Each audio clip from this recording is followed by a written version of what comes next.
বলছি দিদি, তুমি এখানে বসে কি করছো? আমি আমি আমার বরের জন্য অপেক্ষা করছি, দেখি আসবে কিনা। তোমার বর?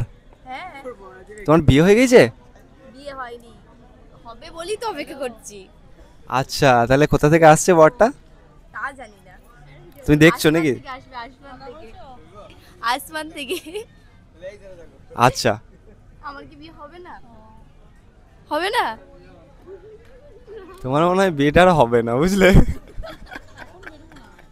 মানে সত্যি আমি ধর্মঘট করব, আন্দোলন করব, আমি আন্দোলন করব যে তোমার বিয়ে হয়।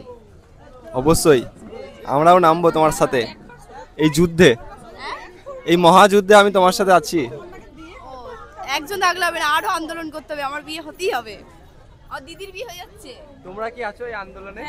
হ্যাঁ একদম। গাইস, রিমির বর খুঁজে পাওয়া না, এই এত চটপটে মেয়ে, যেহেতু ছেলে ওকে ট্যাকেল করতে পারবে না। আমি ছটফটে বলে আমার জন্য পাত্র পাওয়া যাবে না? আমি কোন অংশে কম বলো? শিক্ষিত, সুন্দরী, আমার বর চাই চাই চাই চাই, বন্ধ করো।